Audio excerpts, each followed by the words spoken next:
Olá, boa noite. Seja bem-vindo a mais uma edição do Esporte por Esporte aqui na Santa Cecília TV. Hoje, segunda-feira, dia 30 de novembro de 2020. Vamos seguir com as nossas sabatinas, as nossas entrevistas com os candidatos à presidência do Santos Futebol Clube. Hoje vamos receber aqui em nossos estúdios o candidato Daniel Cury. Daniel Cury vem para falar sobre os seus planos de governo, os planos dele para o Santos Futebol Clube e também responder as perguntas dos telespectadores e também dos nossos companheiros aqui na mesa. No programa de hoje temos as presenças do Felipe Camargo, aqui ao meu lado esquerdo. Também temos as presenças dos jornalistas Wagner Frederico. Te peguei, família. Wagner Frederico e também do Volney Lima, participando sempre dessa sabatina conosco. Presencialmente, o Daniel Cury está aqui para responder as perguntas. Vou fazer aquela pergunta de sempre, mesmo algumas vezes a gente até sabe a resposta, evidentemente, mas a pergunta é feita para quem está do outro lado, não para responder para mim, mas para quem está do outro lado da câmera, para que possa conhecer melhor os candidatos. Então, Daniel, vou te dar boa noite, quero que você faça as suas primeiras considerações, explique um pouquinho o seu passado aí como torcedor do Santos, fale dos seus objetivos à frente do clube. E uma pergunta sempre que vai embutida nesse começo é se você tem condições financeiras até, de se manter e se doar ao Santos nesses próximos 3 anos, sem que possa comprometer na sua vida pessoal, porque muitos candidatos às vezes participam de uma eleição e depois não podem se doar o tempo inteiro, porque tem outros empregos ou porque não tem uma vida estável financeiramente. Então essa pergunta tem sido feita até pelos nossos próprios telespectadores aqui através do WhatsApp e a gente anexou ela nessa primeira parte. Boa noite. Boa noite a todos. Inicialmente é um grande prazer estar aqui no Esporte por Esporte. Eu que acompanho há muito tempo, desde a época da TV Litoral, Litoral. Sérgio de Oliveira, da família Mussi. Acompanho realmente há muito tempo, posteriormente aqui na TV Santa Cecília. Até comentei ontem com o Aldo Neto que quem enriquecia muito o debate, na minha opinião, sem nenhum demérito a vocês, quer dizer, a mesa de alta qualidade era o Vitor Moran. Como eram bons os comentários do Vitor Moran, não? Realmente era de primeiro, um jornalista assim, de primeira linha.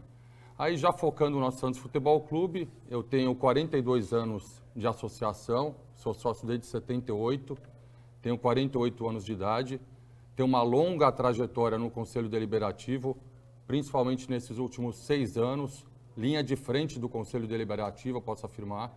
Eu assumi a presidência da Comissão de Inquérito e Sindicância em 2015, fiquei o triênio inteiro, 2015 a 2017. Posteriormente, aceitei o desafio da primeira secretaria da mesa do Conselho. Então, é uma trajetória firme no Conselho Deliberativo, corajosa, pois se tratam de cargos espinhosos. Para vocês terem uma ideia, embora seja um assunto um pouco maçante, mas na Comissão de Inquérito e Sindicância nos cabia julgar, por exemplo, exarar parecer nas contas que foram reprovadas do ano de 2014, processos disciplinares contra ex-conselheiros. Eu subscrevi parecer de expulsão de conselheiro. Quer dizer, o que eu quero dizer com isso é que eu nunca procurei o Conselho Deliberativo para fazer política de boa vizinhança. Muito pelo contrário, ali eu mais granjei antipatia do que simpatia. Mas o que me fez aceitar esse desafio, como aceito agora a presidência do Santos, é o amor intransigente ao Santos Futebol Clube. Eu sou advogado há 25 anos, tenho uma carreira sólida, me orgulha muito ter iniciado sozinho na advocacia, eu e um colega de estágio. Posteriormente, o meu irmão veio trabalhar comigo. Meu irmão trabalhava em São Paulo, na Ernest Young, uma empresa muito conceituada. E daí que começou justamente um requisito que torna diferencial a minha candidatura, que é a administração de passivos empresariais, que é o que o Santos está precisando muito nos dias de hoje. Com relação à questão financeira, como eu falei, a minha carreira hoje é sólida, o escritório está solidificado na cidade de Santos, é um nome forte, então não haveria problema algum de eu conciliar a presidência do Santos Futebol Clube com a manutenção do meu escritório. É evidente que haverá uma doação maior, mas a advocacia é uma profissão que você pode delegar um pouco. Eu posso sair daqui do programa, por exemplo, e revisar uma peça no celular, fazer um ajuste ou outro, nada que me atrapalhará. Não me sinto confortável nos dias de hoje também ficar alardeando olha, eu tenho grandes condições financeiras de me manter, Nem tenho precisa. grandes Nem reservas, precisa. eu tenho imóveis alugados. Eu preferia isso deixar uma questão mais reservada. De repente, aí num tete-a-tete eu posso até esclarecer melhor, mas não acho legal na televisão. Num pós-pandemia, não. Durante uma pandemia, onde houve uma quebradeira geral. Na verdade, antes da pandemia, a gente tinha uma crise financeira muito forte, assolava o país. Então, me parece até que pega mal. Eu não me sinto confortável em falar, olha, eu sou uma pessoa abastada, eu tenho condições de tocar o Santos sem precisar trabalhar, tenho muitas reservas. Eu não acho isso legal nem perante os outros candidatos. Mas, na essência, é isso. Foi por isso que eu coloquei meu nome. Uma trajetória muito grande no Conselho Deliberativo, um amor intransigente ao Santos. O que valorou muito a minha chapa também foi o Ariovaldo Feliciano ter aceitado o meu convite para a vice-presidência. O Ariovaldo é sócio desde 1960, fez um trabalho de reconstrução financeira na Santa Casa em 2016. Não era uma situação diferente da que vive o Santos Futebol Clube. Eu ajudei nessa reconstrução como advogado. Por tudo isso, por todos esses predicados, eu me sinto como um candidato preparado para assumir esse novo desafio à frente do Santos Futebol Clube. Tá certo, esse é o Daniel Cury, candidato à presidência do Santos, já falou do seu vice também, o senhor Ariovaldo, que tem realmente um papel muito importante lá na Santa Casa. Agora, Wagner Federico, boa noite, sua primeira questão. Boa noite a todos, boa noite, Daniel. Eu vou começar com uma pergunta que interessa muito ao torcedor do Santos. Eu recentemente vi em uma das suas lives, quando você ainda era pré-candidato, que você já estava praticamente acertado ou em fase final de negociação com um homem que vai cuidar do futebol do Santos, né? Como se dizia antigamente, né? O diretor de futebol, o homem que vai contratar, que vai vender, que vai formar o elenco, que vai ajudar ali a comissão técnica a formar o elenco. Agora, já com a sua candidatura oficializada, você já pode dizer esse nome e de que maneira você pretende trabalhar o departamento de futebol? De uma maneira arrojada, com grandes contratações, embora o Santos atravesse essa situação financeira que todos sabem, ou você vai trabalhar com um elenco mais, como eu diria, modesto? Não, inclusive essas conversas adiantaram bastante, eu tenho conversado muito, tem me ajudado bastante, inclusive na produção do nosso plano de gestão, esse gerente de futebol. Eu posso adiantar que ele já trabalhou no Santos Futebol Clube, mas por uma questão aí de mercado, eu não me sinto confortável em já revelar o nome dele. Mas você prometeu divulgar depois da oficialização da candidatura, não? Não. Se prometi, foi um equívoco, mas acredito que não. Eu conversei com ele, ele falou, é até natural, como ele é um profissional de mercado, embora identificado já com o clube, é natural que ele já não queira se comprometer nesses termos assim, até a gente pode até aceitar uma cláusula de confidencialidade, alguma coisa nesse sentido. Eu não vejo razão para eu agora já adiantar. O que eu posso falar é o perfil dele, me agrada muito, como eu falei, já trabalhou no Santos Futebol Clube. A nossa ideia realmente é priorizar a base, até pela situação financeira que o clube vive. A ideia é manter pelo menos 70% da base no futebol profissional. Efetivamente fazer mais com menos, eu creio que isso é possível. Nós temos um exemplo recente aí, em 2015, o Santos naquele Campeonato Paulista atravessava uma situação caótica, jogadores saindo, o Santos foi campeão com Marcelo Fernandes de treinador, ali a folha salarial naquele instante, se eu não me engano, era praticamente a metade da que é hoje, e o Santos foi campeão, uma situação que, se eu não me engano, pelo menos dentro de campo, talvez seja pior do que a que se atravessa hoje, até porque o campeonato vai estar em curso e o Cuca está muito bem. Mas aquele início de 2015 foi muito preocupante, jogadores saindo, vocês devem se recordar, Arouca, se não fosse o papel ali do Robinho que conseguiu unir todo mundo ali, então, quer dizer, é possível você fazer mais com menos. A nossa ideia é essa, é privilegiar a base, pelo menos 70% dos jogadores de base e fazer uma mescla, lógico, com os jogadores experientes. A gente sabe, por mais que a torcida queira, que não dá para colocar em campo 11 jogadores de base, você queima etapas, é muito perigoso. O Santos é muito grande, nós não podemos arriscar de entrar em campeonatos fragilizados. O Bibian aqui chama a atenção, né, que a gente não falou o número da chapa. Daniel Cury é chapa 6, é isso? Isso, exatamente. Chapa 6. E o slogan? Santos da Virada? Santos da Virada. Santos da Virada. Olha, eu estou bem de memória hoje. Boa noite. Fato raro, hein? Boa noite, Faune Lima. Boa noite, Leonardo. Boa noite a todos. Daniel, eu gostaria de saber de você, né? Você primeira vez que você, apesar da sua história ser grande dentro do Santos, a gente sabe que as pessoas que vivem realmente o dia a dia do Santos, na parte política principalmente, o Conselho Deliberativo já te conhecem, sabem quem você é. Mas nem sempre o torcedor e o associado conhecem aquelas pessoas que ainda não estiveram ainda como candidatos, né?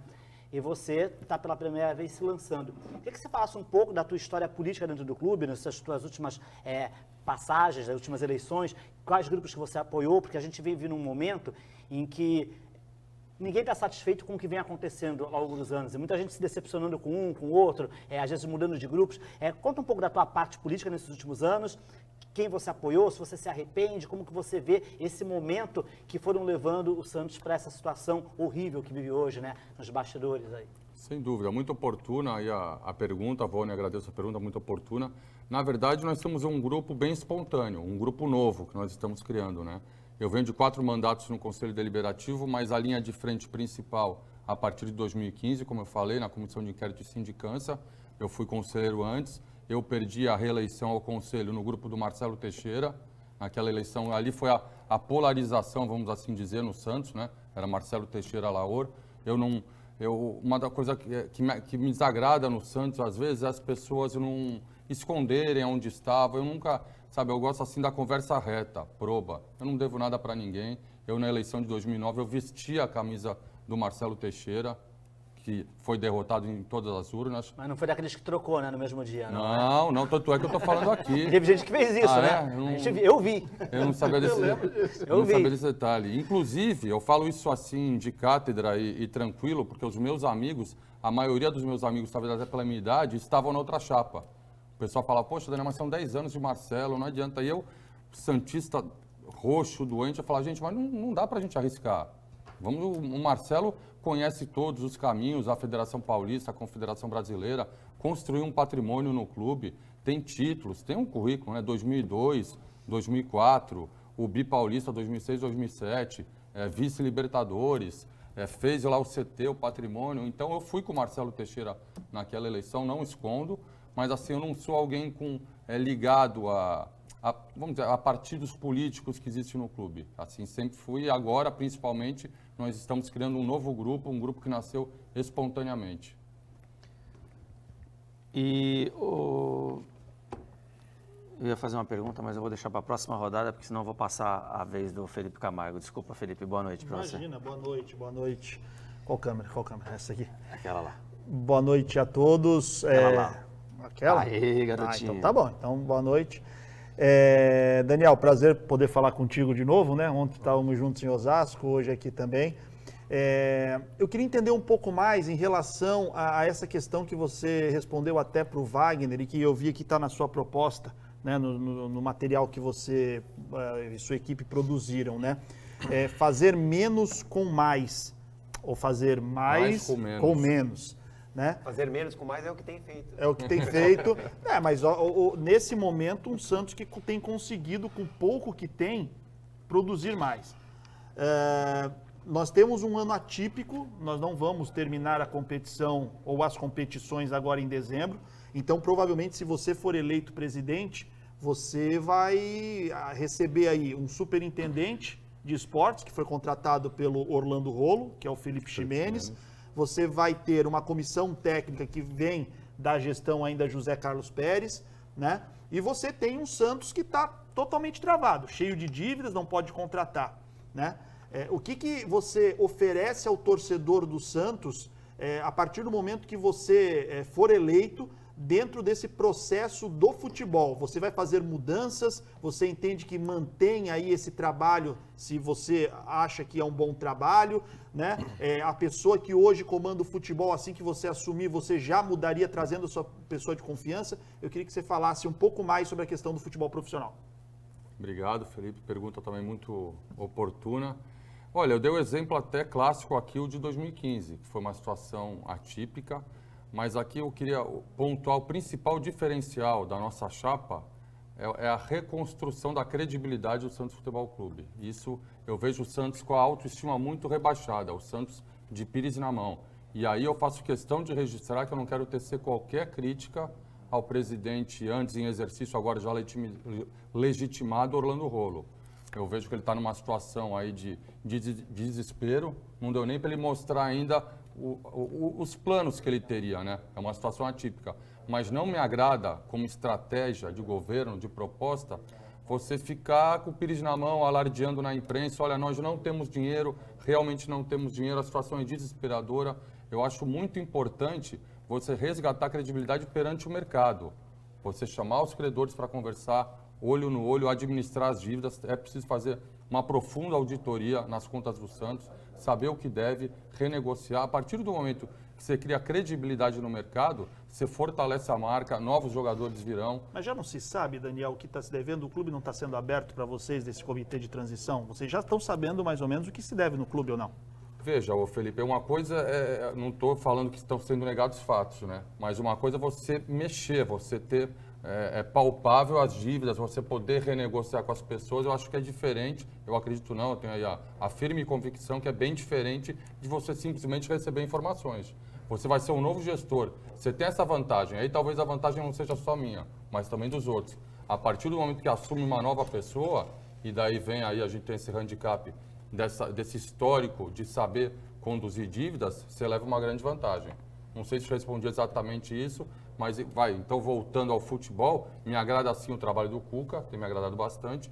Com relação, para não fugir aí de qualquer pergunta, já que o Wagner tocou no gerentão, com relação à permanência ou não do Felipe Ximenes, seria uma questão que eu ainda conversaria com a minha equipe. Não vejo a obrigatoriedade de você manter o Felipe e retirar o Cuca. A comissão técnica do Cuca tem me agradado muito. A não ser que aconteça fatos extraordinários, extracampo, alguma tragédia de resultados, que nós retiraríamos o Cuca da comissão técnica.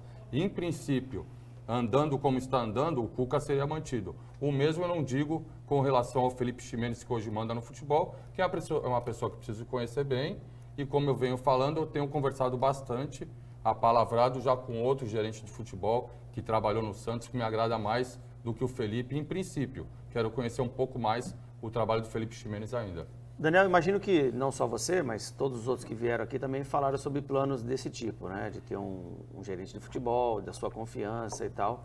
Nos últimos anos, a gente tem visto o Santos sofrer muito com isso, né? Porque chega o gerente novo de futebol, aí troca o gerente da base, entra um presidente novo, troca o gerente da base, troca o treinador da base, troca não sei quem, dá rescisão em branco, aí vem processo na justiça. Então, numa outra sabatina que tivemos aqui, falava assim, em dívidas de 120 milhões de processos trabalhistas. É claro, 110 milhões, né? cada presidente que entra lá, dá rescisão em branco para todo mundo e troca. Até há pouco nós tínhamos 6 treinadores sendo pagos. Até o Orlando Rolo, que vai ficar 3 meses, fez isso. O cara vai ficar 3 meses e troca toda a comissão técnica, 2 técnicos no Sub-20, 2 no Sub-23. Como é que pode ser feito isso para que o Santos não sofra desse mal nas próximas gestões, inclusive na sua, se o senhor vier a vencer? Não, essa é uma prática lamentável, essa troca recorrente de profissionais. Por vezes você não sabe a razão, por vezes são razões políticas, o que eu entendo por abominável. Então a nossa ideia, num princípio de governo, era a manutenção dos profissionais. Em princípio é isso, é gastar o menos possível. Não tem sentido você começar a fazer rescisões contratuais caríssimas. Agora, me parece que alguns cargos de extrema confiança da diretoria, você tem que manejar. Não é possível você trabalhar com quem você não tenha uma afinidade, principalmente nos pilares básicos do clube. O futebol, a parte financeira e a gerência jurídica.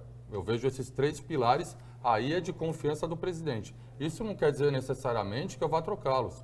Eu mencionei aqui o Felipe, tá na circunstância, porque eu tenho conversado, tenho gostado muito das conversas com outro profissional de futebol que eu falei. Mas a ideia, é evidente, é mexer o menos possível. Não há sentido você começar a fazer novas contratações e demissões para onerar o clube ainda mais. A nossa principal meta, o nosso principal ponto desse plano de gestão é a austeridade financeira, é a reconstrução do clube no plano administrativo. Eu não posso me dar o luxo de sair do mandato com uma dívida maior ou mal falado, uma gestão com pouca transparência. O nosso maior gol será fora de campo. E dada a grandeza do Santos Futebol Clube, eu tenho certeza, a certeza inabalável, que com a reconstrução administrativa e financeira do clube, a bola vai entrar como sempre entrou, como está entrando agora. O clube vive um momento político e financeiro conturbado e está indo bem dentro de campo, né? Com certeza. Só uma Fala, retificação, né? Talvez por erro meu, né? O Santos hoje tem como superintendente de esportes o Felipe Ximenes. O gerente de futebol do Santos hoje é o Jorge Andrade, que era da base e foi promovido a gerente de futebol do profissional, só para a gente colocar os cargos, porque a gente começou a falar de que o gerente Ele ia está ser acima mudado. do Jorge. O Felipe está acima de acima do todos e abaixo Márcio dele está. Santos? O Márcio Santos é um coordenador técnico. São tantos cargos. Sim. E tem o Renatinho também, que tinha sido alçado à função de gerente, mas agora ele faz Tá lá parte ainda do também? departamento de futebol. Segue lá, mas Não, eu não ninguém sei. sai, só entra. Ele só está lá. O Renato Florencio, né? Exato, o Renatinho fazendo o trabalho dele junto ao profissional do Santos. Agora você falou, Daniel, eu vou passar a pergunta para o Wagner já. Você falou que em 2015 a folha era metade do que é hoje. Eu falei por alto. Não, mas vamos imaginar uma coisa. Quem foi que falou aqui E que, tinha o Robinho em que eram 2015. 10 milhões de reais a folha do Santos hoje? É em Teve torno um de 10 candidato que milhões. falou É isso isso. mesmo. Como é que o Santos gasta 10 milhões de reais se não tem jogador no elenco praticamente? Só tem 50% é molecada. E aquele time de 2015, você tinha o Lucas Lima, né? O David Braz. Tinha o Robinho. Marquinhos Gabriel, o Ricardo, Robinho, o Ricardo Oliveira Ricardo fez um Oliveira, contrato bem feito. Né? Vanderlei, Vanderlei, eram salários altos. É um time bom. Como é que esse Eu custa falei, mais? eu não tenho certeza, Não, mas- não posso te afiançar, mas salvo engano, a folha Não, mas- naquele instante era de 4 milhões e meio, mas a 4 diferença milhões. de elenco é muito grande então. para a folha salarial ser tão parecida, de repente. Não dá para entender onde ser dobrada, né? E usando muita gente da base também, né? Exatamente. Não é nenhuma questão. Tem algum gargalo aí, né? Sobre propostas políticas. É só uma coisa que me veio aqui. Caramba, esse time.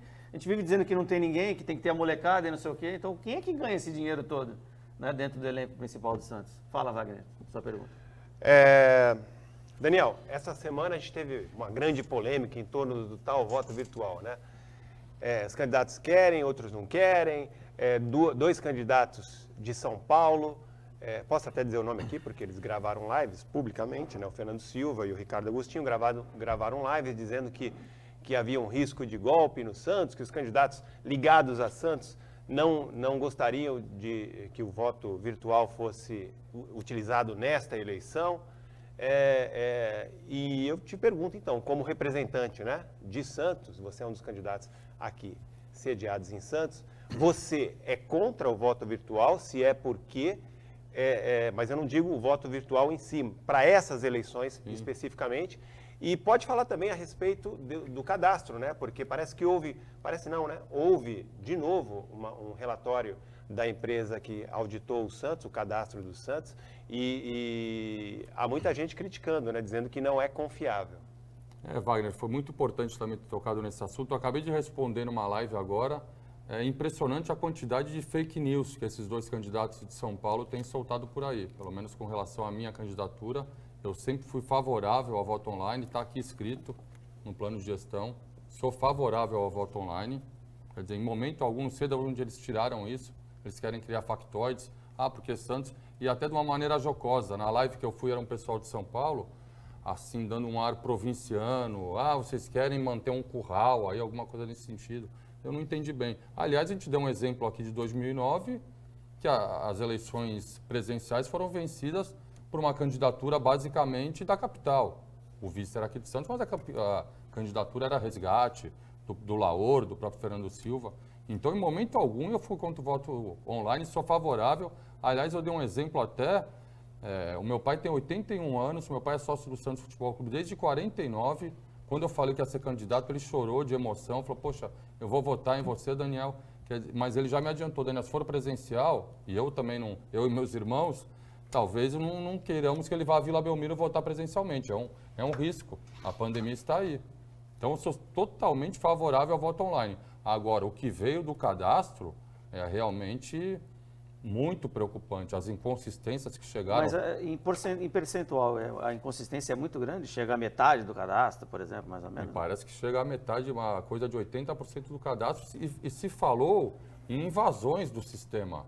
Não quero dizer com isso, não quero dizer que é exatamente... Estou dizendo o que foi mostrado nas reuniões. E a questão ainda está sendo apurada. Agora, me preocupa também, se a eleição é dia 12, hoje é dia 1º, né? Daqui a pouquinho, dia 1º. E ainda se falando, olha, mas dá para auditar? Não, a empresa já falou que não pode auditar. E daí é o que eu tenho dito, é só o que faltava para coroar um triênio que nós tivemos assim, no mínimo conturbado, não quero tecer críticas diretas aí à gestão do presidente que saiu, mas foram 3 impeachments, né? É um período conturbado, só faltava isso para coroar você ter a eleição de um presidente de uma maneira suspeita. É eleito um presidente que você não sabe se realmente foi Mas eleito. qual seria a solução, então? Não, eu já falei, a solução, eu sou a favor do voto online. Me preocupa apenas essa questão. Não, mas para este precisa caso, ser resolvida.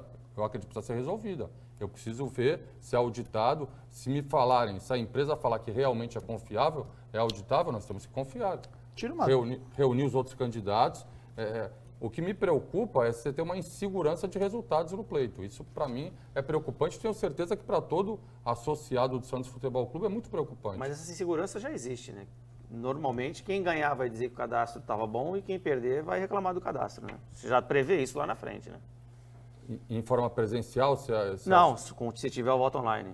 Quem perder vai reclamar. Mas qual a diferença, desculpa, a diferença do presencial para o virtual Veja, nesse caso? Wagner, Porque o cadastro, se ele for suspeito, mesmo, né? é o mesmo. Não, então, mas eu vou te falar eu não tenho muita expertise em tecnologia, mas me parece, só para você ter uma ideia das atrocidades que estão acontecendo, não sei se é fato, falaram que o falecido Zito estava cadastrado para votar. O Zito se cadastrou para votar, não sei se é fato, precisa ver. Não sei também, agora começa, da mesma maneira que veio a fake news que eu sou contra o voto online, também não sei se isso é uma fake news. Mas o Zito, que evidentemente já faleceu, ou alguma dúvida do passamento do Zito? Não. Está cadastrado do Zito, está cadastrado para votar, porque a senha, me parece, que é a data de nascimento do associado. Então você tem um ente querido que morreu, você tem a data de nascimento dele, você continuou debitando no cartão de crédito o valor da mensalidade, você vai ter o voto do morto? O voto é pessoal e intransferível. Porque o voto Isso é virtual, mas não é Não, espiritual. tudo bem, mas aí você vai ter uma quantidade de mortos que vai influenciar na eleição, por exemplo, 3 mil mortos, não vai ter, né? Mas, Leonardo, aí, desculpa, mas aí a questão é objetiva e pragmática. Se for um voto, e se for um voto, 2, 3, 4, 10, ou é correto ou não é correto. Sim, Eu mas até a entendo fraude a na sua eleição ela colocação. pode acontecer até no papel. Sei lá, um cara ir votar por outro, Não. conhecer o mesário, Concordo. colocar 2 cédulas. Leonardo, eu volto a insistir. Sou favorável ao voto online. Não, entendi. O que eu Estamos tô discutindo passando mesmo o que eu estou passando foram as reuniões que aconteceram recentemente no Conselho Deliberativo. Olha, eu tenho alguns números aqui, ó. Dá licença, Leonardo, vou passar aqui. Toda. O relatório final, né, que foi feito por essa empresa, ele apresenta a base de dados de sócios torcedores do Santos. Ao todo, há 25.383 associados, sendo que 265 têm registro de óbito. Desses 25.383, 265 têm registro de óbito. 1%. Os demais, 25.118, não têm qualquer tipo de informação sobre o tema. Portanto, de acordo com o documento, não se pode afirmar que o associado esteja vivo, mas também não se está dizendo que está morto, né? E desse total aí de 25.118, aliás, do total geral, 1.217 não têm CPF, não apresentaram CPF. E fala-se também até que houve uma anistia também. Isso consta até de um relatório da Comissão da Secretaria Social, que foram vários associados anistiados antes do impeachment. Enfim, o quadro realmente não é de certeza. A minha Para ter posição... sido visto com mais antecedência, não Veja, não tá Vônia, muito é em o cima que da eu venho hora. falando. Eu comento em casa com meu filho, ele fala, pai, mas já agora, eu insisto, eu quero o voto online, por questões óbvias. Hoje na live apareceu, pessoal de Limeira, de Americana, de Campinas, lógico, não são 300, mas são amigos meus que estiveram comigo no Japão. Pô, Daniel, queremos votar em você de forma virtual. Se for 12 de dezembro, não estaremos em Santos nem em São Paulo. Eu perderei votos. Eu vou trocar de Então, assunto, Daniel, porque a gente está É muito uma tempo... conversa sem fim. E a gente está muito tempo nesse assunto, estamos comendo os seus minutos aí, né, que você tem para colocar as suas propostas. Antes do intervalo, eu vou fazer uma pergunta aqui do Ted Sartori, nosso amigo jornalista. Ele pergunta se durante a obra para a nova Vila Belmiro, né, primeiro se você também também vai tocar essa obra para frente, se for possível, né, e se durante essa obra de 1 ano e meio, o Santos não terá onde jogar. Qual a melhor solução a ser adotada? Um local específico ou ter vários locais para ser jogado, né? O Santos pode ter uma sede rotativa. Olha, em primeiro lugar, eu vi o projeto, eu estava no Conselho Deliberativo, me pareceu maravilhoso. Foi apresentado pelo próprio Walter Torre, também me passou uma credibilidade muito grande. O empresário se apresentou ali como santista, uma educação, uma elegância, uma correção. Inclusive chegou a ser ofendido por um ou outro conselheiro, relevou prontamente. O prefeito municipal estava presente, também disse que o projeto tem andamento, até o prazo muito curto, isso que me impressionou. Acho que é um marco para a cidade, um projeto muito bonito, mas no plano cosmético. O projeto é lindo, precisa saber e ver com cautela a formatação jurídica, a contrapartida do Santos. Aliás, recentemente, semana passada, você vê como é importante se ouvir todos os segmentos. Me foi marcada uma reunião com integrantes da torcida jovem da capital. Eles me alertaram para um ponto que eu confesso, podia vir aqui falar que não, mas eu confesso que eu não tinha atentado e creio que os outros candidatos também não atentaram. Para nós termos cautela com o que ele classificou como a elitização do futebol também. Que parece que no estádio do Palmeiras o ticket médio é muito elevado, coisa de R$190, R$150. E ele me falou, o nosso pessoal que é da torcida jovem, a maioria é da periferia. Nós não temos como bancar, vamos ficar de fora então? Um estádio lindo, maravilhoso, mas eu creio que é papel do Estado, inclusive, né? Fomentar a cultura, o entretenimento. Então, nem que o Santos venha buscar recursos perante órgãos públicos, alguma coisa nesse sentido, não me parece agradável você elitizar dessa maneira a Vila Belmiro. Uma arena linda, maravilhosa, cosmética, com camarotes, estacionamentos, só que o povão, totalmente de fora. Chega, né? Já temos tantas desigualdades sociais. A gente sabe que o clube precisa de receita, mas por isso que eu falei, de repente, uma parceria, porque é obrigação do Estado fomentar também a cultura e o social. Então, teria que ver essa contrapartida. Em termos estéticos, me pareceu muito bonita. Agora, tem que ver a formatação jurídica. E se der certo, o Santos tem que jogar onde? Durante as obras, você disse? Durante as obras. É a pergunta do Ted, nem minha. Eu penso que em momento de Covid, vamos dizer, durante as obras e não podendo ter público no estádio, o melhor dos mundos seria o Eurico Mursa. O Santos não tem desgaste de viagem, não tem hospedagem, está ali do lado. Você prestigiaria ali a Portuguesa Santista, que, salvo engano, atende todas as condições da Federação Paulista. Mesmo com aquele gramado ruim, Daniel? Eu não sei como é que está o gramado agora, mas me parece que você pode... Acho que condição de vestiário também é meio... dificilmente seria mas você está ao lado da Vila Belmiro. Não, mas eu estou dando uma ideia na falta de público. Vamos ser otimistas e imaginar que tenhamos público. Se tiver público, onde? O Canindé, o Arena Barueri, porque o Pacaembu estará em obras também, né? Você veria problema em jogar no Allianz Parque, por exemplo? Olha, eu teria que conversar aí com a minha equipe. Daniel, não me agradaria muito, mas de repente eu também ouvi do outro pessoal, dada a localização do Allianz, de repente é um prêmio também para a torcida de Santos, ali de São Paulo, daquela localidade. Acho que a gente não pode ter esse preconceito. Se for interessante para o Santos financeiramente, pode jogar no Allianz ou no Morumbi. No Itaquera eu preferia não jogar, te confesso que eu falaria com a minha equipe, mas acho que eu seria voto vencido. Essa aí com certeza não, né? São 23 horas e 33 minutos, estamos conversando com o candidato à presidência do Santos Futebol Clube, da Chapa 6, Daniel Cury, que está aqui colocando, né, as suas metas de governo, seus planos de governo e batendo um papo conosco. Entre em contato também através do WhatsApp, faça como o Ted Sartori, mande a sua pergunta, que no próximo bloco eu vou escolher umas 2 ou 3 aqui, não dá para fazer a pergunta de todo mundo, né, para que o candidato possa responder, tá certo? Voltamos já, lembrando para você que a Black Week da CarMax está rolando, hein? Vá trocar o seu veículo novo, o seu veículo usado por um seminovo, ou até comprar o seu veículo novo também, lá na CarMax, pagamento para depois do carnaval. Voltamos já. Imperdível Black Week na CarMax Veículos. Uma semana inteira de oportunidades para você comprar barato. Se prepara para uma semana inteira com preços malucos. Ou você compra, ou você compra. Black Friday de verdade é só aqui. Na CarMax tem veículos seminovos e usados com o máximo de qualidade para os nossos clientes. Você vai perder essa? Só se você for louco, né?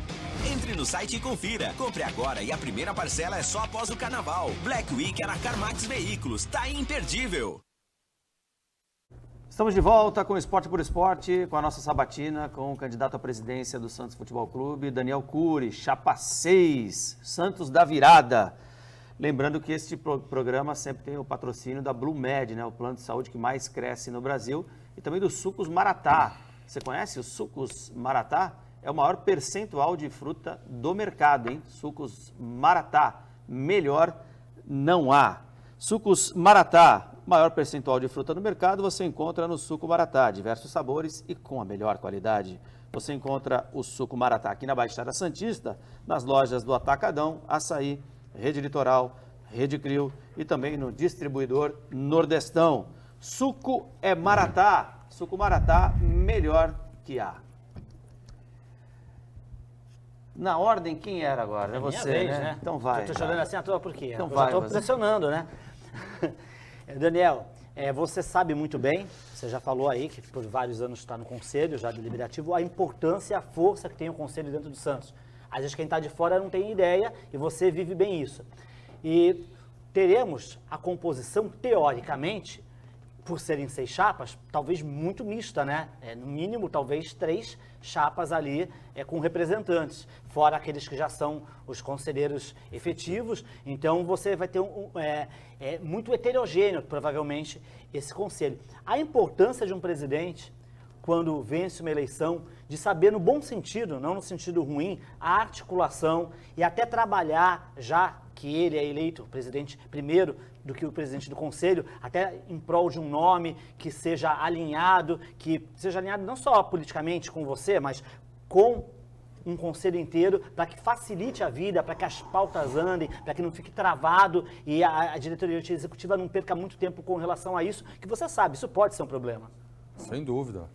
Aliás, você enalteceu um ponto muito importante, que a Maria, que tem até uma pecha injusta sobre o Conselho Deliberativo do Santos, me parece que não é merecida, é um órgão que trabalha muito, eu que estive lá em linha de frente de comissão de inquérito e sindicância, sei bem a pressão que é, quer dizer, nós nos doamos ali, aliás, desculpe o gancho, esse é um diferencial que eu vejo em mim e não vejo nos outros candidatos, vi muita gente no Conselho Deliberativo, e aqui não estou falando dos outros candidatos, assinando lista e descendo a escada, isso é recorrente.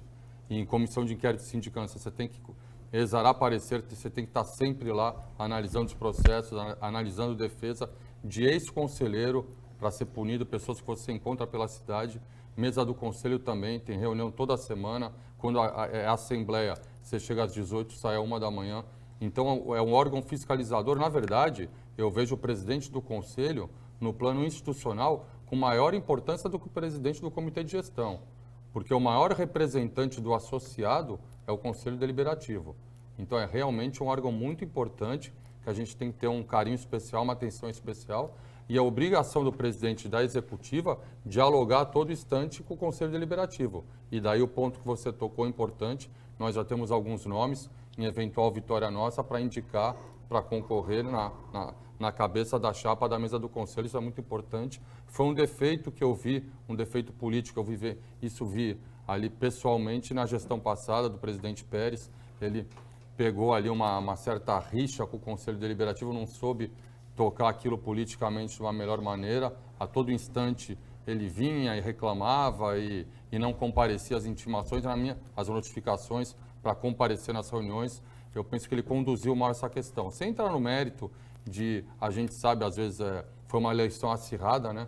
Infelizmente, às vezes, tem alguma certa politicalha que isso pode ter desagradado o presidente. Mas me parece que aí você tem que ter a noção institucional. Se você é presidente do comitê de gestão, você tem a obrigação de se reportar a todo instante ao associado, que é o Conselho Deliberativo, é o representante do associado. Então, o presidente não pode se furtar a atender ao Conselho Deliberativo. Aliás, me parece uma postura até inteligente no plano administrativo, você demonstra transparência.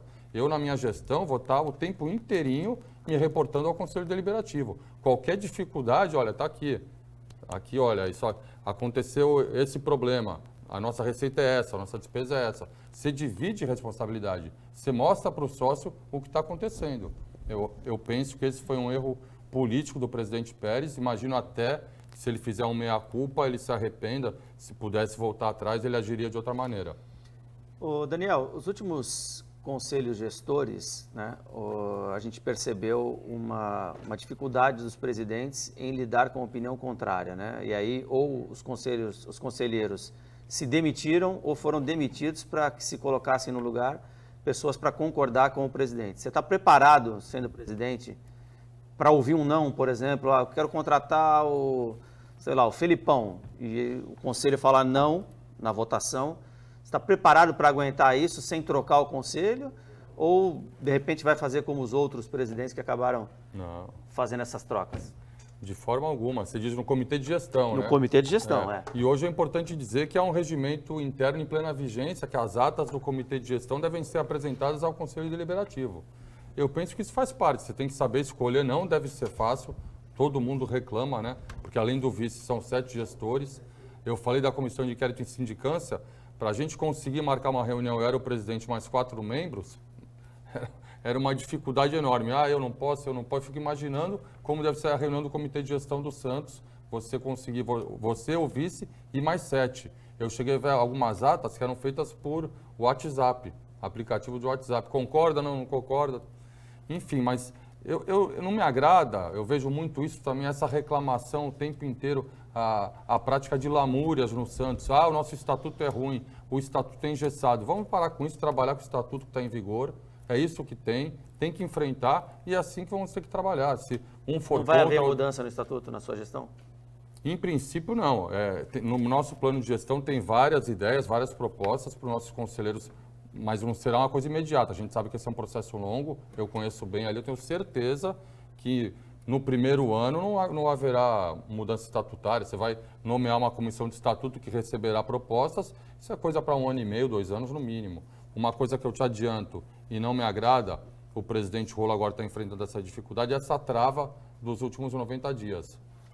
Ali, embora com cautela, porque o presidente está saindo, pode abrir mão de todo o patrimônio, mas eu acho que hoje com a fiscalização da mídia, com tudo que está acontecendo, dá para você ter um tempero. Aconteceu no Odílio. Aconteceu no Odílio. Eu estava na minha... E no Botafogo, recentemente, o presidente não tem essa trava, sai aumentando Mas o salário de todo vocês não mundo. deixaram eu terminar. Aconteceu no Odílio. Fiscalização da imprensa, já estão fiscalizando já. E a minha comissão de inquérito e sindicância que recebeu isso, e, aliás, nós não opinamos pela expulsão de todo o comitê de gestão, isso é importante que se diga. Era a punição de 1 ano para o Odílio e 9 meses para os outros integrantes do comitê de gestão, e aí o plenário decidiu de forma diferente. Mas o que nós propomos no nosso plano não é retirar totalmente essa trava, mas pelo menos liberar 20%, alguma coisa nesse sentido. Pelo menos um ou outro jogador para o executivo ter que vender sem essa burocracia, entre aspas, de ter que levar para uma reunião. Acho que no dia 3 agora tem uma outra, ele pedindo antecipação de cotas e tudo. Poxa, se você está vendo que a situação é ruinosa, a situação financeira é ruinosa, não tem de onde tirar recurso. Você tem uma proposta por um jogador, o estatuto veda, daí vai para o Conselho Fiscal. O Conselho Fiscal faz uma análise, na minha opinião ali, um pouco formal demais, um pouco fria demais. E você não vai vender o jogador, vai perder, de repente não paga um salário. Eu sei que isso é um problema de gestão, ele tem que trabalhar com o estatuto que está aqui, mas poderia haver uma flexibilidade. Parece que essa proposta do Veríssimo, de 5,5 milhões, né, do Benfica. 6,5 milhões. 6,5 milhões, talvez nem esteja de pé ainda. Se o mercado europeu fechar, por causa da pandemia, quer dizer, é complicado. Eu até na reunião estava inclinado a votar contra, porque eu tenho por hábito lá no Conselho de acompanhar os relatórios das comissões, até por ter feito parte de um, a não ser que seja uma coisa muito aberrante. E o parecer do Conselho Fiscal foi incisivo. Não é para vender, é contra o estatuto, não vamos vender. Eu estava seguindo essa linha. Mas eu conversei com, não digo que já mudei ainda vou pensar, com um amigo que conhece muito o mercado europeu, ele falou, Daniel, zagueiro, 25, 26 anos, não sei se pega muito mais. Ele deu até um exemplo do Real Madrid, um outro jogador, ele falou... Não pega, é verdade. Ele está no limite. É verdade. Ele está no limite. Se não for essa venda agora, não lucra mais. E essa pessoa, ele não era nem muito assim, ele é muito crítico às posturas do presidente Rolo, mas ele falou, olha, nessa eu acho que realmente era caso de venda. Que o problema aí é a forma do negócio, né? Porque a venda por 6,5 milhões, ela é ótima. Até porque ela só vai acontecer, na verdade, para um time bom da Europa, porque o treinador conhece o jogador. Porque nenhum analista, nenhum scouting de um clube maior iria indicar a contratação de jogador com 25, 26 anos hoje para um clube de ponta europeu. É isso que é mais ou menos o que o teu amigo te falou. Felipe, pergunta. Queria que você falasse também, por favor, Daniel, em relação ao futebol feminino. Muitos clubes olham o futebol feminino, né, como uma obrigação, né? É uma exigência da Conmebol, até porque se o masculino tiver em competições internacionais, continentais, você tem que ter o seu futebol feminino. Até 2017, o futebol feminino era uma referência, o futebol feminino do Santos, uma referência no cenário nacional, né? E aí, por questões políticas, assumiu uma nova gestão, houve uma mudança completa e hoje nem coadjuvante o Santos é, né? Nas competições nacionais o Santos não conseguiu chegar nem entre os 4 melhores. Eu quero saber quais são os seus planos em relação ao futebol feminino do Santos, o que você trabalharia visando aí nessa unidade de negócio que seria importantíssimo o clube ter lucros, né? Que é o futebol feminino. Olha, também muito oportuno aí, Felipe. Essa também é um diferencial do nosso plano de gestão da Santos da Virada. Nós temos um projeto, aqui tem um diferencial que certamente não há nos outros planos, nas outras propostas dos candidatos.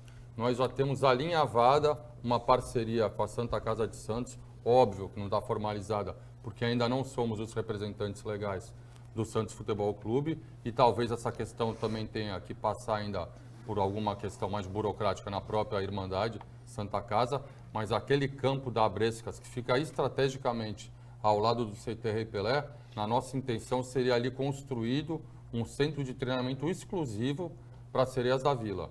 É inadmissível que hoje as jogadoras, as meninas tenham que compartilhar os vestiários com os atletas profissionais da base. Então é nossa intenção fazer ali um centro de treinamento na Abrescas, se chama Abrescas ali, né? E do CT Rei Pelé. Já conversamos com a Santa Casa e eu creio que as sereias da Vila merecem isso, não é só uma questão de cumprir requisito, não. É um diferencial do nosso plano de gestão. Wagner. Daniel, eu ouvi também você dizer em uma das suas lives aí durante a campanha que você tem vergonha do CT Meninos da Vila, né, pelo estado em que ele se encontra, né, de degradação, e que estava dentro do seu projeto construção de um novo CT para a base. Mas como é possível planejar isso dentro de um prazo de 3 anos, que é relativamente curto, né, para você fazer um investimento numa área, porque você tem que procurar áreas, tem que conseguir recursos, não é algo simples, né, principalmente para um clube que atravessa a situação financeira que o Santos vive. É possível, mesmo sem ter colocado ali a mão na massa, saber, né, como você disse antes, como é que realmente está, é possível você em 3 anos melhorar o que na estrutura do Santos? Não, em primeiro lugar, Wagner, eu não devo ter referido como vergonha, assim, mas mais uma lamentação, porque é um patrimônio... Sim, é vergonha pelo estado que está. Eu né? entendi. Até o presidente Rolo nos levou para fazer várias visitas. Eu lamento, porque ainda mais na entrada da cidade, o muro está caindo, é muito feio. Então, ali precisa de reformas pontuais. Com relação à construção do CT menino, de um novo CT para a base, como tantas outras propostas que temos aqui, são intenções. Eu não garanto que não é uma ideia nossa. Eu creio que a base merece um novo centro de treinamento. Não quer dizer que isso será concretizado.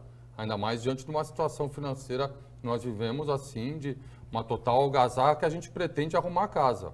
Não é garantia que construiremos um novo centro de treinamento, mas é a nossa intenção. O que eu quis dizer, em termos, vamos dizer, de postura. É inadmissível você vender um Rodrigo Góes, por exemplo, um atleta da base, por 50 milhões de euros e você não investir nada num centro de treinamento, um novo investimento no patrimônio. Foi essa questão que eu quis dizer. Mas não é... Quando a gente coloca aqui, são intenções. Não é, assim, uma obrigação. Olha, em 3 anos, eu garanto que construirei um novo CT.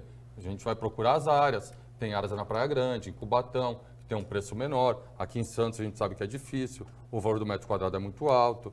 Enfim, tem várias variantes que precisam ser analisadas. Volney Lima. Daniel, eu fiz as primeiras perguntas aí, mais baseadas naquilo que é interessante até para o associado, que é aquele que vota, né? Mas eu queria fazer agora uma pergunta mais voltada para o torcedor, abrangente mesmo, não necessariamente para aquele que vai votar. A situação do Santos é ruim, todo mundo já sabe, está até bem na tabela, mas todo mundo percebe que por mais que os jogadores se esforcem, a base está indo bem, está dando até uma boa resposta, o Santos espera um elenco mais encorpado, né? Ele vê os rivais lá, apesar da distância na tabela não ser grande, ele espera isso, porque o Santos tem trabalhado assim nos últimos anos, teve grandes elencos. Como é que você imagina o que fazer para, num tempo relativamente curto, que o torcedor quer ver as coisas acontecendo logo, o Santos voltar a ter elencos que encantem realmente o torcedor, o Santos contratando o jogador, não um jogador caro que não joga mais nada, que todo mundo fica até desconfiado da transação. Digo aquele jogador que o pessoal vê, pô, que legal que esse atleta veio para o meu time, que bom esse reforço. Como você imagina fazer isso no curto prazo, se é que é possível? Veja, Avone, eu acho não, tenho a firme convicção que você tem que ter o olhar especial na contratação. Agora, nós não estamos prometendo loucuras, vamos assim dizer, contratações de impacto. Eu acredito que a nossa base é muito forte, tanto é que o time está dando resultado. Então, no início, não vejo como você trazer grandes jogadores. Eu acredito, volto a insistir, que a partir do resgate da credibilidade, o Santos com a autoestima elevada, parar com esse negócio do Pires na mão, olha, oferecer jogadores, estamos desesperados. E na imprensa, volto a insistir, não quero aqui fazer crítica pontual ao presidente, mandato tampão, Orlando Rolo. Mas não me parece a melhor estratégia essa do Pires da mão, da vaquinha virtual. Eu penso que o Santos é muito grande, ele tem que fortalecer a sua imagem. A partir do momento que você arrumar a casa, ter um time forte, uma base forte, virão contratações pontuais que darão certo. Mas não necessariamente contratações de impacto para que a torcida se alegre, mas isso não quer dizer que o time não terá uma boa performance em campo, como aliás está tendo. Felipe, aproveite a sua última pergunta. Quero perguntar em relação à base, né, Daniel? Em que até nesse, como você citou agora, o governo de transição do Orlando Rolo, dentro da categoria de base tivemos muitas contratações, né? Dentro da argumentação do presidente, havia uma necessidade por uma questão de organograma, até dentro do profissional também algumas contratações aconteceram. Queria saber, você, caso sendo eleito a partir do dia 12 de dezembro, de que forma você pretende trabalhar com essa situação? Afinal, são profissionais que chegaram ao clube não faz nem 2 meses, se vai passar por um crivo seu, você já tem um responsável, caso seja eleito, para cuidar da categoria de base, de que forma vocês olhariam a base do Santos, que nitidamente tem sido largada, não só pela última gestão, mas é uma sequência de maus trabalhos feitos que fizeram aí o que seria a grande menina dos olhos do Santos ter virado aí um grande problema dentro da Vila. A base realmente vai muito mal. Como eu falei, a nossa intenção está aqui materializada no plano de gestão, é até a aquisição de um novo centro de treinamento. O que eu posso dizer que me agrada muito é a presença dos ex-jogadores, dos ídolos. Isso até me parece que o Orlando Rolo fez com alguns. Me parece inadmissível você ter um Clodoaldo na cidade, ele não está dentro do Santos, um Nenê Belarmino, o próprio Flavinho foi contratado agora, mas Juari, João Paulo, esse olhar de pessoas identificadas com o clube me agradam muito. Eu vejo numa situação inusitada também, você ganha a eleição em 12 de dezembro, contratos, a partir de 1º de janeiro você assume o clube e tem alguns contratos em vigor em cargos de sua confiança, porque alguns contratos vão até fevereiro, não é isso? Então é uma situação inusitada que nós teremos que conciliar, porque eu volto a insistir, a questão do cabeça do futebol é de estrita confiança do presidente. Não me parece que você é obrigado a engolir uma contratação que foi feita em outubro, se eu não me engano, na hora que o presidente novo ingressou. Volto a insistir novamente, aqui não é crítica pontual, mas não me agradou você fazer uma contratação em outubro, que vai até fevereiro. Eu entendo que você tem um campeonato em curso, mas pelo menos a cabeça do futebol é de estrita confiança do presidente. O cabeça do teu futebol vai ser o Dagoberto ou não? Como eu falei, eu prefiro ainda guardar-se. Gosto muito do Dagoberto, hein? Que fez esse trabalho aí do mais com menos em 2015. Estou tentando, né? Você tem ligação com o pessoal do Modesto, mas não caiu, ou não? Daquele grupo do Modesto que geriu o clube de 2015 a 2017, não? Não, como assim ligação? Às vezes, por exemplo, você vê muitas pessoas que estão hoje... Mas o Dagoberto trabalhou também na gestão do Marcelo Teixeira, se eu não me engano. Se for especificamente o Dagoberto que vocês estão falando... Trabalhou do Modesto, Não, o Dagoberto quem falou fui eu, Felipe, eu não sei. O Dagoberto, ele era um homem forte eu do falei Modesto mesmo, Luma Júnior, né? Mas Não, eu sei que foi que Mas fez, falei da minha cabeça também, viu? Porque ele Não. não me contou nada, viu, gente? e que fez Fica tranquilo. esse time campeão em 2015, né, contra o Palmeiras, uma final maravilhosa, a Vila Belmiro estava lotada. Em 2017 contra o Audax, não foi? Sim. Era o Dagoberto ainda o gerente. Sim, Em o 2017 quase batemos campeão na Libertadores. O Dagoberto ficou o triênio todo do Modesto, não foi isso? Fica, Eu 17. fui para o Equador ver, foi um jogo bom lá no Equador, 1-1, gol do Bruno Henrique. Perdemos aqui na Vila. Barcelona de Ele Guayaquil. voltaria a trabalhar no Barcelona. Santos? O Levir Cup foi mal, né? Eu não vejo problema nenhum, é um profissional que me agrada muito, o Dagoberto. Não digo que seja o nome que eu falei por essa questão de confidencialidade, não me parece ético eu adiantar um nome que, de repente, eventualmente não venha a ser o presidente. Mas você também não está descartando ele? Não, de jeito Entre- nenhum. Estamos no de jeito caminho nenhum. certo. Estou elogiando ele até. Estamos no caminho certo. Elogiei aqui várias vezes, poxa, esse título, bicampeão paulista, Copa do Brasil, vice-campeão. Vice. 2017 fomos vice-campeões também, né? 2017 vocês Um foram o jogo com o terceiro Avaí na colocado. Vila, Terceiro foi? colocado. O Elano terminou como terceiro O Palmeiras colocado. acabou passando no final lá com o Valentim, se não me engano, o técnico. Agora, aquela Libertadores bateu na trave. Aquele jogo aqui, aquele 1-0 foi... Aliás, é um detalhe interessante, né? A gestão do Modesto Roma Júnior, dentro de campo, tem números excelente. muito bons. Foi muito A gente boa. não consegue entender politicamente como que o Modesto não conseguiu a sua reeleição. Porque Foi o problema é melhor nos últimos político. anos. Não, é No- o, depois- Porque os foi últimos, bicampeão os dois paulista. últimos anos dele foram ruins. Peraí, nós temos 4 minutos para conversar com o Daniel, depois a gente fala do Modesto. Senão ele Não, vai não é nem perder do os Modesto, 4 é do minutos campo dele. do Santos. O Edilson Oliveira, agora o espaço para o torcedor, ele pergunta se quando terminar a eleição, se independente de ganhar ou não, aí eu vou mudar um pouco a pergunta, né, para ficar mais a caráter para o Daniel. Você vai se unir a favor do Santos? Vai se unir à chapa vencedora ou não? Como é que é? Se eu não ganhar Se a você eleição... não ganhar, você vai para o lado da chapa vencedora ou... Ah, o que ele depende, quer dizer cara. aqui é que hoje quem perde fica fazendo oposição Não, amigo. eu não... Ô, Leonardo, posso te falar? Quem me conhece no Conselho Deliberativo, tanto é que eu assumi aqui, falei da eleição de 2009, que eu vesti a camisa do Marcelo Teixeira. A minha conversa é reta, eu não devo nada para ninguém. Eu sou Santos Roxo, doente. No que eu puder ajudar, eu vou ajudar. A não ser que haja uma incompatibilidade muito grande, que eu adianto que eu não vejo assim tão grande nesses candidatos. Não me agradou um evento, um episódio que aconteceu aí recentemente, de um candidato pagar uma dívida em pompa e circunstância com o presidente ao lado. Isso aqui salvou o Santos. E daí eu fiquei perplexo, embasbacado, publicou-se a chapa, o presidente está na chapa de quem ele falou que ajudou o Santos, que salvou o Santos. Foi antiético. Isso é surreal. Não, antiético, juridicamente, isso é uma aberração. Um colega meu me ligou de São Paulo, especialista em direito eleitoral, falou, Daniel, mas o que aconteceu? Mas compraram a eleição dessa maneira. Daí eu falei, você ainda não sabe do último detalhe.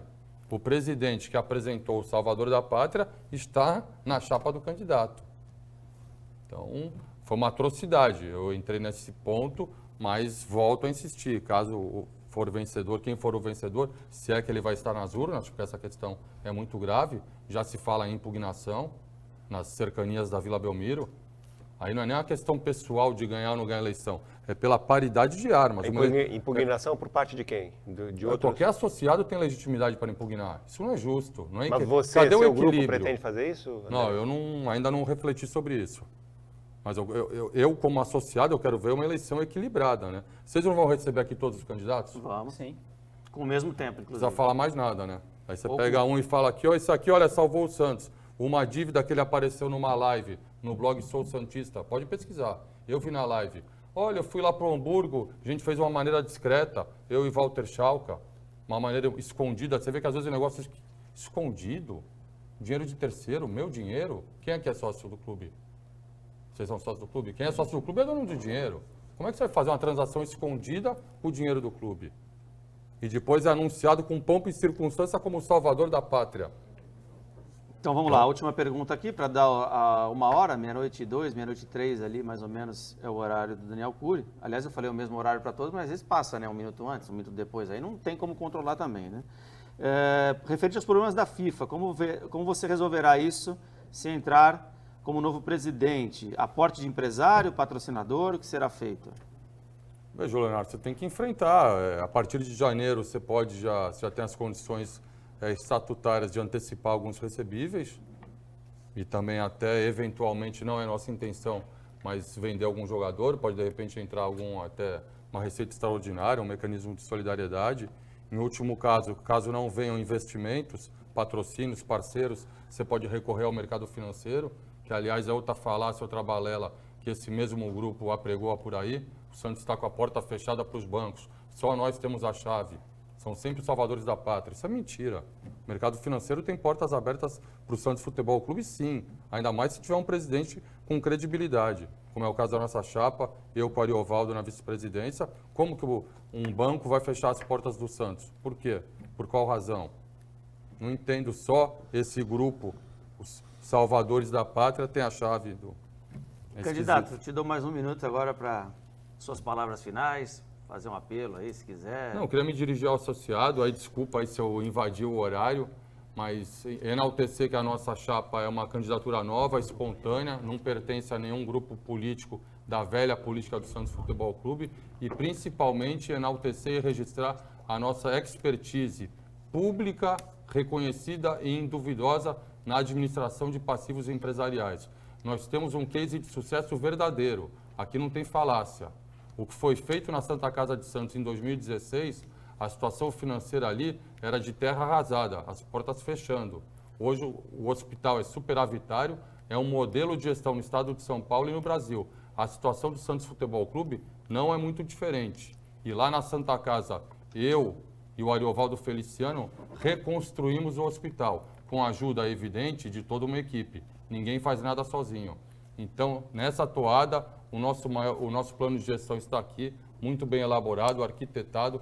O nosso maior gol, se Deus quiser, será fora de campo. Resolveremos essa algazarra financeira que o Santos vive e recolocaremos o clube no lugar de onde nunca deveria ter saído. É a chapa 6, a Santos da virada, Daniel Cury presidente e Ariovaldo Feliciano como vice. Valeu, Cury. Obrigado. Agradeço muito a sua participação.